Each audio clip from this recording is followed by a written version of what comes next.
Good morning, and thanks for coming in. Thank you to the organizers for setting up this memorial for my late teacher, Anatoly Moiseyevich Vershik. This talk is based on joint work with Pasha Pylyavsky from University of Minnesota. It's an example of a Russian-Ukrainian collaboration.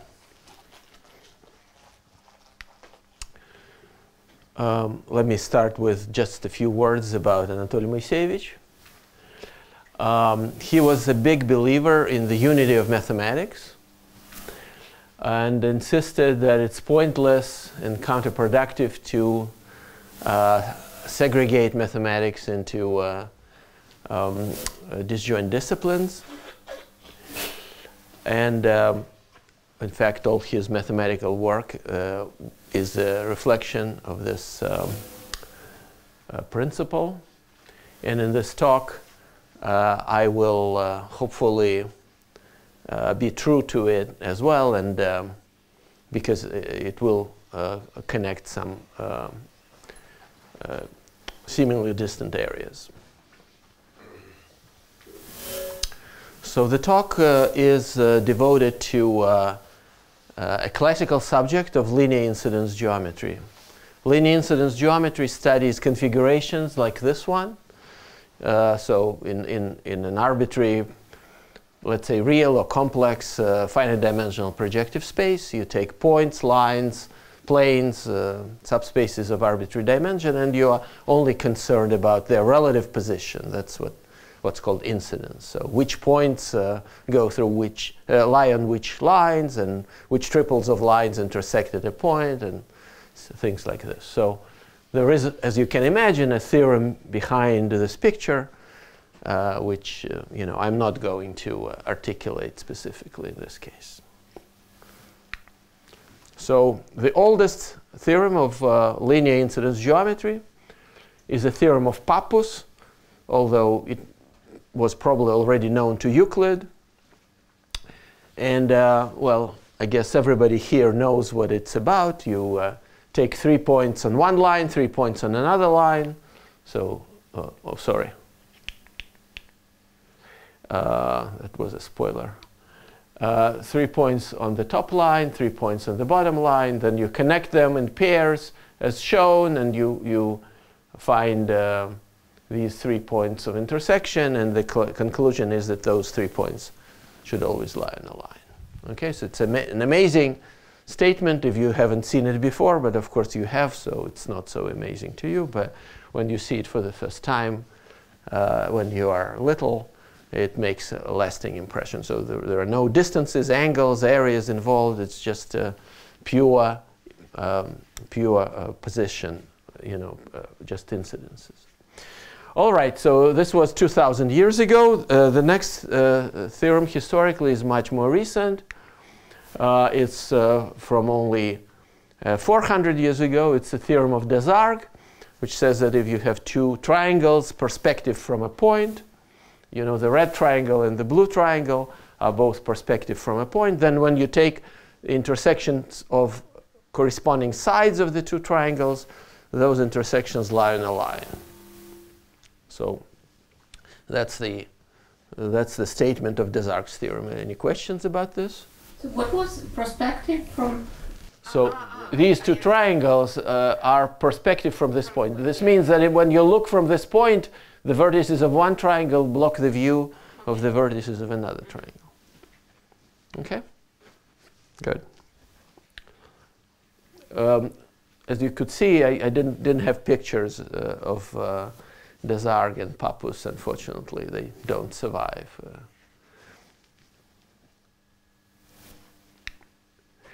Okay, let me show you the analog of that in the world of three-dimensional projective geometry. Maybe this is less known, but if you start doing incidence projective geometry in 3D, the first non-trivial theorem is a theorem of Möbius, which is quite recent, just 200 years old. And what it says is that suppose you have 6 points in 3 space, and let's think of those 6 points as vertices of an octahedron. This is just a mnemonic device. So they don't have to be in convex position. And of course, the octahedron doesn't have to be regular or anything. But just 6 points in 3 space. And let's think of some triples of these points as forming faces of this octahedron. And then, of course, we can paint the faces in 2 colors, green and pink in this case. And the claim is that if you take, OK, so let's then take the 4 pink planes. The pink planes, there are 4 of them, right? So 3 planes always intersect at a point. But for 4 planes intersect at a point, this is a non-trivial condition. So suppose the 4 pink planes intersect at a point. Then Möbius says that the 4 green planes should also intersect at a point. Okay? So if the 4 pink faces of the octahedron, more precisely the planes containing those faces, have a common point, then the same is true for the other 4 faces of the octahedron. Okay? That's the theorem of Möbius. This is the first non-trivial result of 3-dimensional linear incidence geometry. Okay, and there are many more. There are books and books. In the 19th century, this was part of standard high school curriculum. Of course, attending high school wasn't standard back then. Okay, so as I said, many more incidence theorems have been discovered over the years. And one naturally asks, is there a system behind these theorems? What kind of other mathematics is all of this related to? And I will try to answer these questions. Of course, the most surprising thing about this talk and this work of ours is that apparently this is new, hasn't been done before. So the 19th, let me give you a little bit of history. So the 19th century was the golden age of projective geometry, and these are some of the key characters: Jean-Victor Poncelet, Michel Schall, Jakob Steiner, and Carl von Staudt all contributed in major ways to the development. This is the very first sentence from Felix Klein's Erlangen program. Among the advances of the last 50 years in the field of geometry, the development of projective geometry occupies the first place.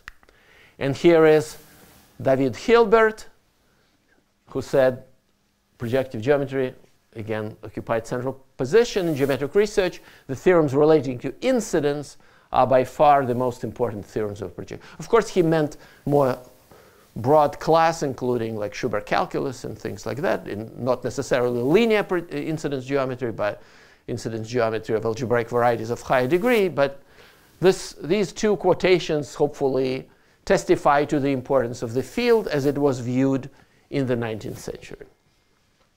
Then things went downhill. Here is Paul Dirac, who was a big fan of projective geometry, saying in 1972 that projective geometry had its heyday and then gradually faded away. All the more elementary results were worked out, incorporated into textbooks. There wasn't any new work for mathematicians to do. So you cannot, write papers, defend a thesis, and get jobs and so forth. And perhaps a more damning testimony here is given by Bob McPherson and Mark McConnell. Classical projective geometry was, notice the past tense, a beautiful field of mathematics.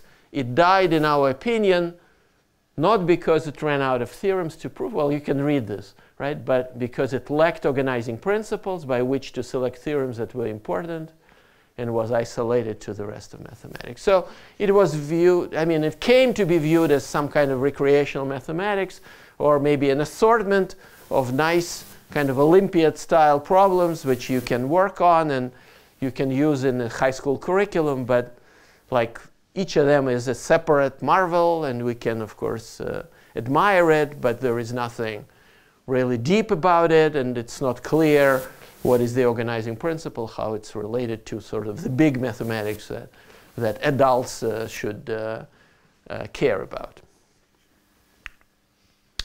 And the final nail in the coffin, or so people thought, was put in by another student of Vershik and my classmate, actually, Kolemnev, who proved the famous universality result about realization spaces of matroids, which implies in a formal way by a theorem of Peter Shor that there is no hope to describe the universe of all incidence theorems, because you know, this is just a wild object. You cannot really say anything meaningful. You cannot classify them. So this can be stated formally in terms of representability of matroids. On the positive side, the advent of modern computational commutative algebra packages, you know, based on Gröbner basis and Buchberger algorithm and things like that, made it absolutely trivial to prove any such theorem, right? So if I bring you on a silver platter, or somebody brings you a statement like Desargues or Pappus or Möbius, you can just type in the statement and a program like Cinderella by Jürgen Richter-Gebert and some other tools, packages exist. It will spit out a proof, because we are just verifying some kind of identity. It's basically, you know, whether a certain polynomial belongs to a given ideal or maybe some saturation thereof. And this can be checked, and then there will be a proof, formal proof, by a sequence of formal steps. And of course, it won't be illuminating, that proof, but more importantly, it will not answer the key question: where did the theorem come from in the first place? As some mathematicians like to say, anybody can prove a theorem. Coming up with a statement is much harder. Exponential long, yeah. That's very true. That's right. In fact, even Buchberger's theorem, like simplex method, is you know, has a super polynomial complexity, but in reality, in practice, it works quite fast. That's right. Yeah, good comment.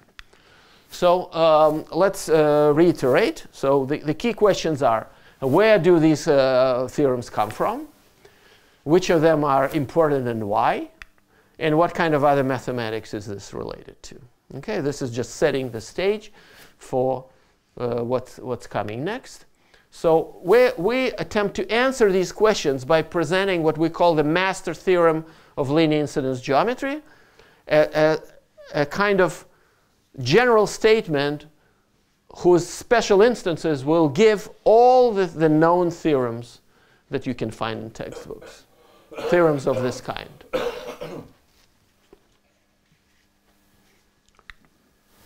And as a result, of course, we will obtain a unifying perspective of why, philosophically speaking, all these theorems, these incidence theorems hold. So the construction is based on tilings of oriented surfaces. Okay, so you start with a Riemann surface of some genus, potentially very high, as in these pictures, and you tile that surface into quadrilaterals. Okay, so it's a tiling in the usual sense.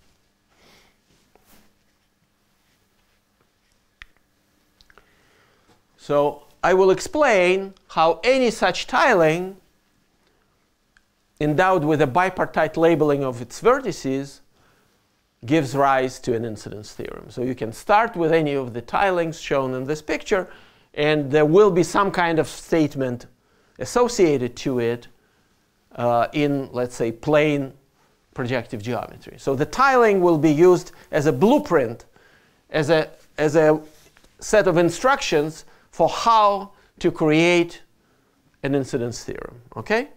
So the tiling lives in one realm, where the surface lies. This is a purely topological object, or combinatorial if you want. It's not endowed with any kind of geometry. And then there is another realm where the lines and planes and points live, and where the theorem takes place. And we use the tiling as a set of instructions for us to create a theorem.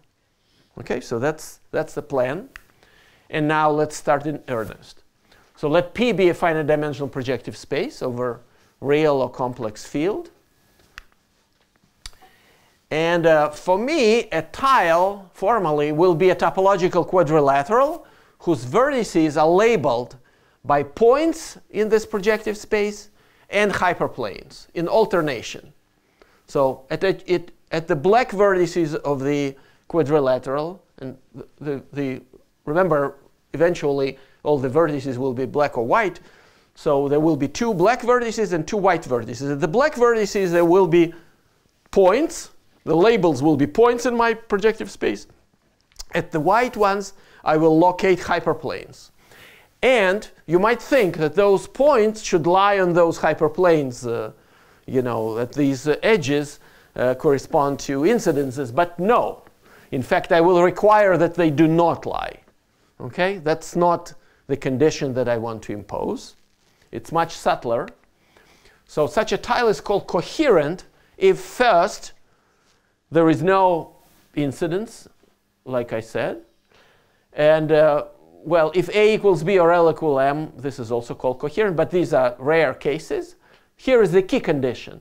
I want the line AB and the codimension 2 intersection of L and M to have non-empty intersection. So this is the only sort of non-trivial condition that you can impose on 2 hyperplanes and 2 points, right? So the intersection of 2 hyperplanes will have codimension 2. The line has dimension through the 2 given points has dimension 1. Generically, they will miss each other. They will be skewed with respect to each other. But I want them to I want the line to pierce that intersection. That's the condition of coherence. Okay? Understood what this means? Okay. Now, you are talking about 3 dimensions. I'm talking about arbitrary dimension. I didn't fix the dimension. Dimension can be anything. In dimension 2, I will illustrate it in a second. This means the lines are, the hyperplanes are lines, right? The intersection will be this point, and the condition will be that the line AB passes through that point. In dimension 3, the intersection of the 2 planes will be a line, and the condition will be that line AB pierces that line. Okay? Are we good? Good. No, we don't know where the tiles. Yeah, we don't know how they fit together or anything. This is just a condition imposed on an individual tile with its vertices labeled by 2 points and 2 hyperplanes. And we don't know where the tile is. It's just a definition. Yeah. To be tile. Yeah, to be used in the future. Okay, I'm preparing. I'm just a sous chef. I'm preparing the ingredients for the actual meal to be cooked on the next slide. Okay, so now the master theorem comes. Suppose we have a tiling of a closed-oriented surface by quadrilateral tiles with vertices colored black and white in bipartite fashion. Now, to each black vertex we associate a point. To each white vertex we associate a hyperplane. And we demand that for each edge, the point does not lie on the corresponding hyperplane. Okay, to make sure we are in a generic situation.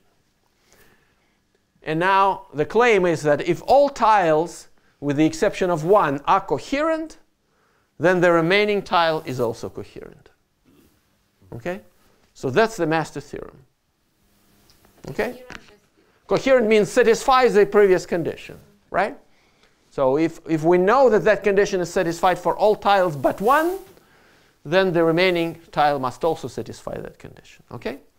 So there are 2 questions. First, why is this true? And the second, why should we care? I mean, why is this an interesting or substantive statement? Okay, let me explain. First, a sketch of a proof. So to each tile with 2 points and 2 hyperplanes, one can associate a quantity called mixed cross ratio. So you deprojectivize the points and the hyperplanes to obtain two vectors and two covectors in a vector space 1 dimension bigger. Then you can pair the points with the vectors with the covectors. And because A, B, L, and M appear once, both in numerator and denominator, this is a projective invariant. So it doesn't depend on how we deprojectivized. Okay? It's called mixed cross ratio.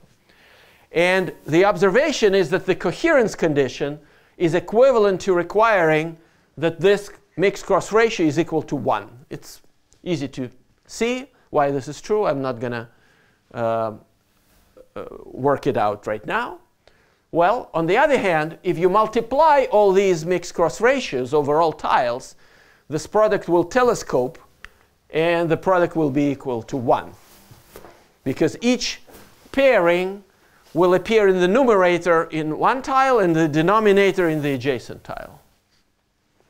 So the product of all these mixed cross ratios is always equal to 1. If you know that it's equal to, the contribution of all tiles but 1 are equal to 1, then the remaining tile must also contribute 1. End of proof. Okay, so every talk should have at least one proof. In this case, it's the proof of the main theorem. Yes? Actually, I have immediately generalization of your master theorem. Suppose you get a cell complex with four things and with orientation of cells, and set it the boundary of chain is trivial.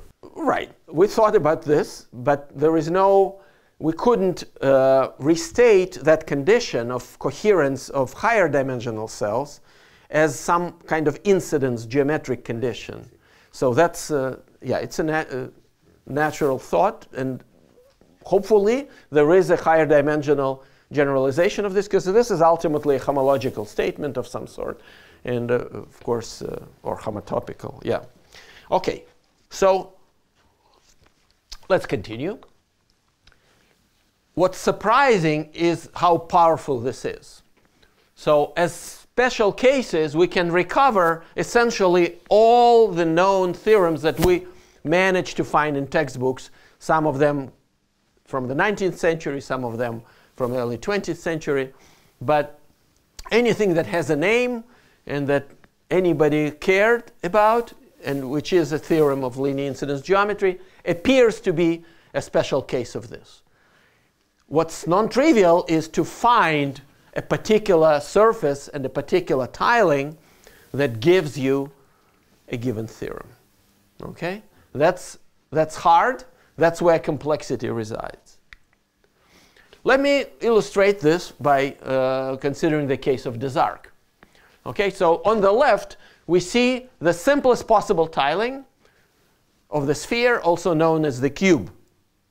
Takes 6 tiles arranged in the form on the left. Okay, label those, the vertices A, B, C, D, the black vertices, and P, Q, R, S, the white vertices, which will correspond to lines, and A, B, C, D correspond to points. And then interpret each face, using the coherence condition. Like, for example, the front face has vertices AC, SQ, right? So AC corresponds to the line, to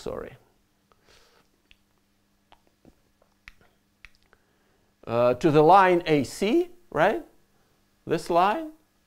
And SQ is an intersection of line S and line Q. And that intersection magically lies on AC. Okay, so you see that condition is satisfied. It's the coherence. Coherence, that's right.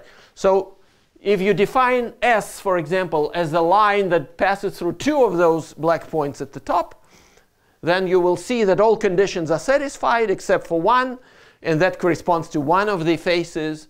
And so like you check 5 of the conditions, and the 6th condition will follow, and that will exactly be the statement of Desargues' theorem. Okay? So this example illustrates that in this particular case at least, we just need to strategically choose some of the points and some of the lines in our configuration, and then interpret the incidences as statements of coherence of some tiles. If we manage to do that for a particular quadrangulation of some surface, then we win. If only it were as simple, always. It's actually much trickier than that. Otherwise, I believe this would have been discovered earlier. Our next example shows that. So the case of Pappus theorem. So Pappus theorem is harder than Desargues. And this is reflected in the fact that you need to tile a torus in this case. Okay, so our torus appears on the left as a hexagon whose opposite sides are meant to be glued to each other. And then we label the vertices of our quadrangulations by points A, B, C, D, E, F, and by lines P, Q, R. But those lines P, Q, R are not present in the Pappus configuration. Rather, we pick 3 of the points of the Pappus configuration, and instead we replace those 3 points by the 3 sides of the corresponding triangle, call them PQR, and then use those PQR instead of those 3 points. Okay? And then, again, the 9 tiles on the left correspond to the 9 incidence conditions on the right, and you will see that it's exactly the Pappus theorem. If I gave you the tiling on the left and ask you which theorem it is, you would just follow the nose and just write down these conditions, and you will get the Pappus theorem. And this correspondence is unique? No, this is not unique. Even for the Pappus theorem, there exists a non-isomorphic tiling of the torus, which also gives it, but in a different interpretation. The same theorem, but packaged in a different way. In fact, there are instances where the genus of the surface is different. So it's not an invariant. But of course, yeah, it's a great question. Thank you. Okay. So does it mean that there is some really chronological sense behind of it? These two. We wonder. I understand. We wonder if there is, but we don't know the answer to this question. Okay. So next example is the complete quadrangle theorem, which I don't have time to explain what it is, but in order to prove this theorem, you just start with this quadrangulation of the sphere. I can send you the slides. You can do it at home. This will be a nice exercise to verify that you really understood the master theorem. Here is another classical example, the so-called permutation theorem. You can guess what it is saying by looking at the picture. And the proof, it's kind of an Indian style proof, where you just give a picture. The picture is worth 1,000 words. That's a tiling of the torus that recovers the permutation theorem. Okay, so in each of these cases, we just checking that we get the theorem in question is straightforward. Coming up with the tiling is not. Okay, now you may wonder, we get new theorems that people didn't know before? Of course, you just cook up some quadrangulation that nobody, just something more complicated, and see what kind of theorem comes out. This is just an illustration of a new theorem that we found. We call it the twin stars of David theorem. So here you can see 2 Mogen-Davids. One is in blue, one is in red, and they are kind of mutually inscribed into each other. And if you and there is a theorem behind this, of course.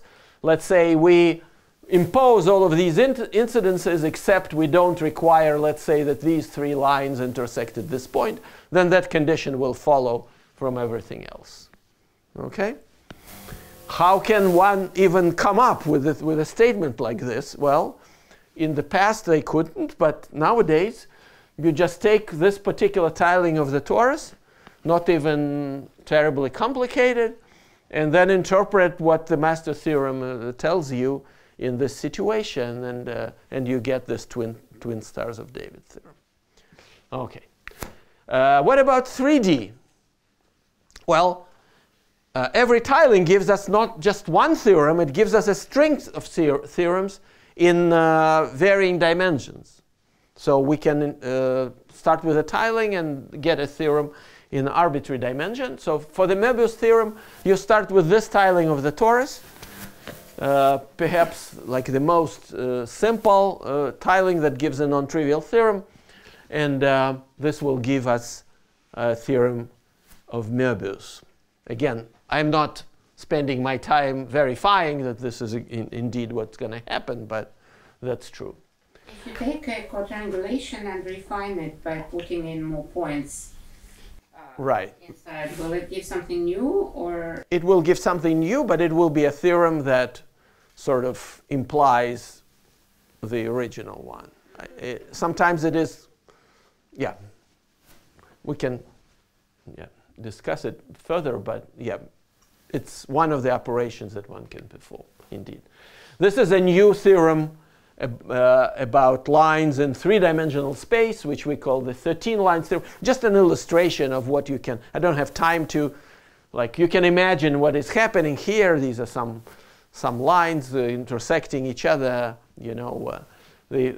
When I have a bullet at the crossing, this means that those two lines actually meet in three-dimensional space. And there is a theorem here, which I don't have time to explain, but you can imagine what it says. And it comes from this particular tiling of a genus 2 surface. Okay, so what are the key problems? Can any theorem of linear incidence geometry, say over the complex numbers, be obtained as a special case? Is there an efficient algorithm for constructing a tiling that delivers proof of a given incidence theorem? And as you asked, and you too, I guess, what is the meaning of the minimal genus of a tiling that proves the theorem? Can this minimal genus be arbitrarily large? So because I don't have much time, so let me very quickly tell you about a connection with triangulations of surfaces. So there is a way to associate a quadrangulation to any triangulation. You start with a triangulation, then for each triangle you subdivide it like this, right? And we are only going to take the black edges and forget about the red ones. So I inserted this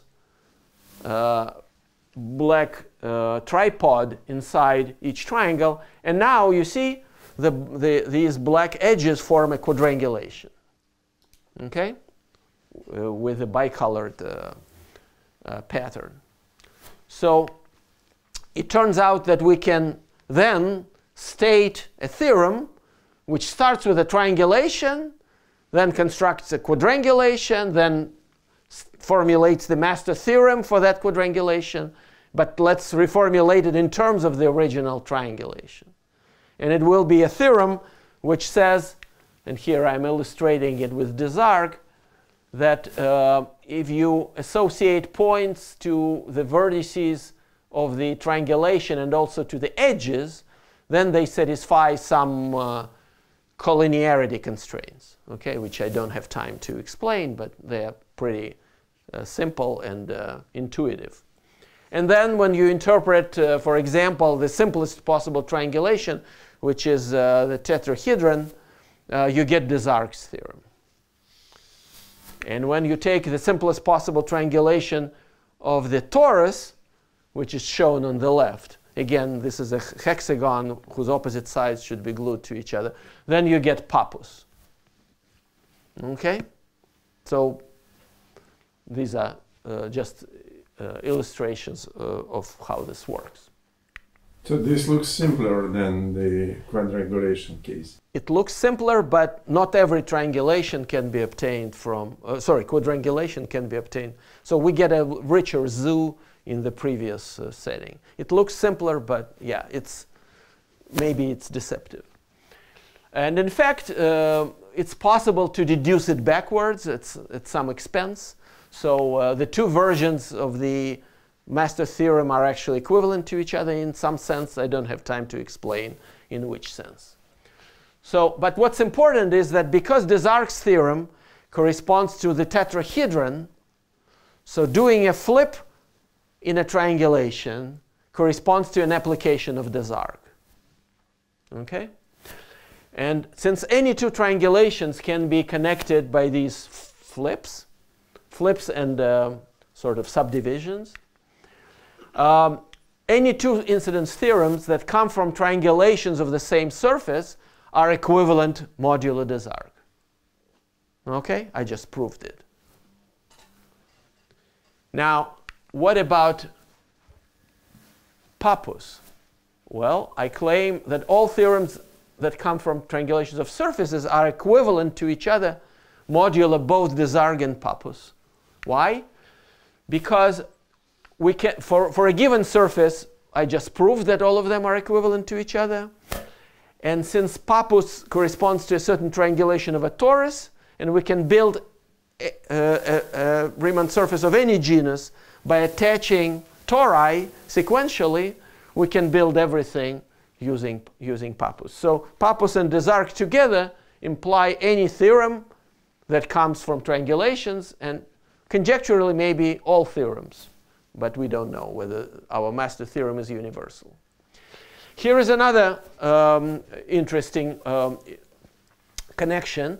So instead of thinking about quadrangulations, we can think of a dual object, which is multi-curves on our surface, right? Connect opposite sides of each quadrilateral, and then keep going, connect across, and you will get a multi-curve on the surface, which is cryptomorphic to the original quadrangulation. For example, Desargues' theorem, which is corresponds to the cube, it transforms in, well, modulo this correspondence into a multi-curve on the sphere, which just consists of three great circles in general position.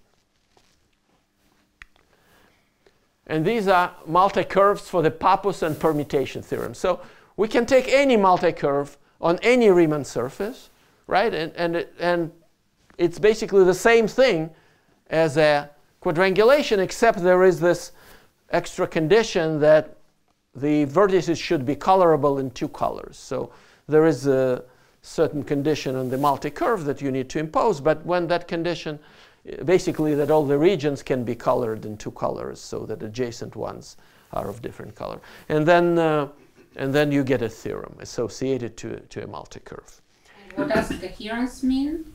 Oh, coherence, the same as before. It's just we change the combinatorial language that we use to formulate a theorem. The theorem itself will be the same as before. It will say that if for all crossings of our multi-curve, certain condition holds, then except for one crossing, then it also holds for another crossing. Now, I'm running out of time. So yeah. So a flip in a tiling corresponds to an application of Desargues, because a flip like this, right, is just gluing in a cube. And a cube, of course, if you remember, corresponds to Desargues' theorem, right? So when you translate it into the language of multi-curves, this corresponds to a Reidemeister 3 move on a multi-curve. We just push one of the curves through the intersection of two others. So that's a connection. And of course, there are some also simplification moves that you can apply. And then equivalence classes of multi-curves modulo these local moves correspond to equivalence classes of incidence theorems modulo Desargues. So this is just to show that this business is also connected to some elementary questions of low-dimensional topology. Here is a connection to discrete integrable systems. So Desargues' theorem can be interpreted as a certain kind of 3D consistency of tile coherence. So if you start with a point and 3 lines and 3 points, and you require these 3 tiles to be coherent, then there exists a unique line here at the top such that the three quadrilaterals incident to that point are all coherent. Okay, so these are 3 conditions imposed on a line. in general, they wouldn't, I mean, too many conditions to be satisfied, but Desargues' theorem tells us that, in fact, we can satisfy them generically. And so this suggests within the paradigm of Babenko-Souris of 3D consistency being a manifestation of integrability, that we should check whether this dynamics exhibits 4D consistency. So if we use Desargues dynamics to define the points, the lines F1, these 4 lines in this 4-dimensional diagram, then does there exist a point here that makes all these faces coherent? And indeed the answer is yes. This turns out to be true. We give a proof of it. So this dynamics actually is 4D consistent, which means that there is some integrable system behind it, according to Babenko-Souris. So what is the incidence theorem behind this 4D consistency? Well, this is the illustration of it. So nobody in their right mind would actually come up with this theorem without knowing all the background that I gave you. But at the end of the day, the theorem says that that certain 6 lines intersect at a point here if you do certain things. And this is like a super miracle, and the fact that but you know, I hopefully explained, convinced you that there is a way a human being, ordinary human being, can arrive at this statement, you know, without divine intervention, so to speak. All right, so these are some connections. This statement, which I just gave you, it can actually be restated as an instance of Zamolodchikov's tetrahedron equation, which is a syzygy for the braid relation. Those of you who are in the know what this means. So when we apply Desargues 8 times, we come back to the same configuration that we started with. Okay, I don't have time to explain, but that's the gist of it. And also, Master's theorem helps explain why Pappus' theorem is more powerful than Desargues, as I already did. So in fact, we can use our technique to deduce Desargues from Pappus.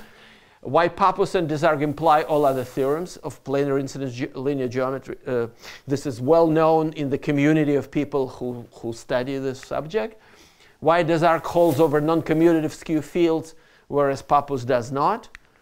How to construct generalizations of existing incidence theorems.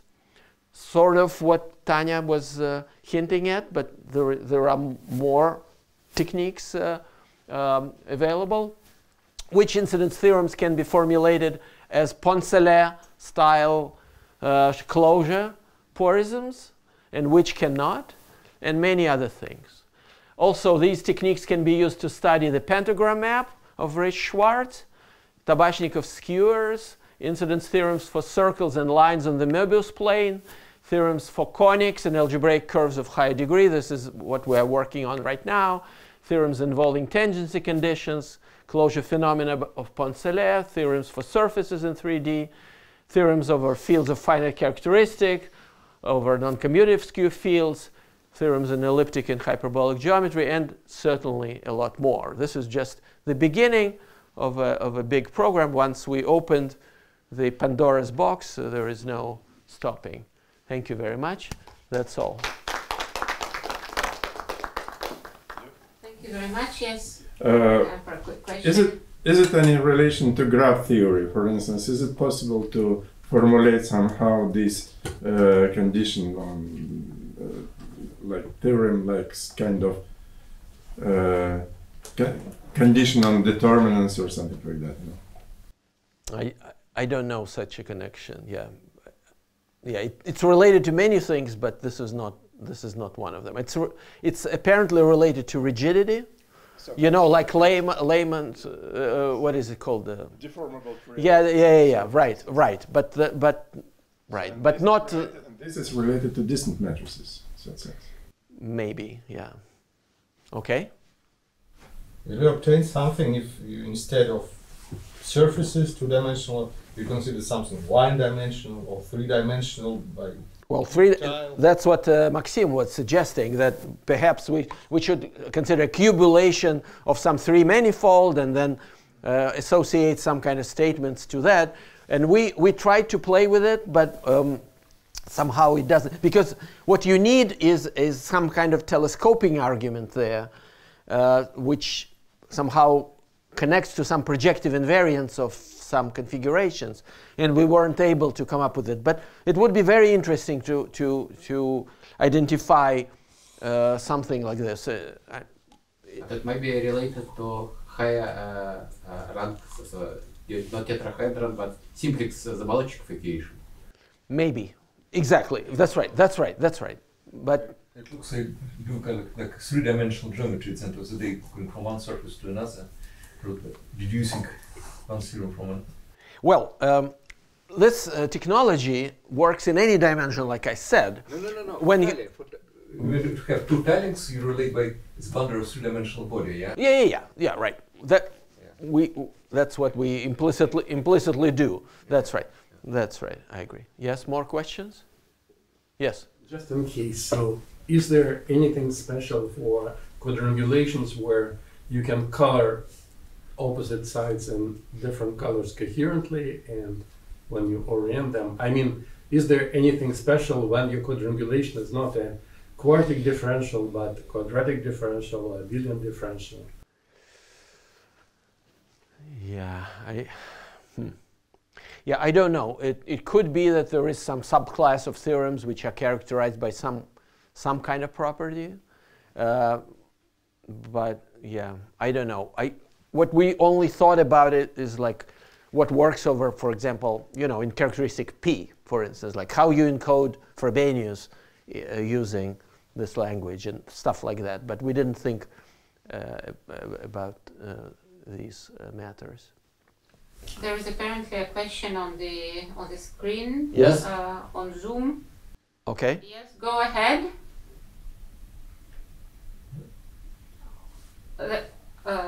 Do you know how it works with questions from the public online? Is it We are already 5 minutes behind, and Fedya is waiting. I don't know if We can't hear that. we cannot hear.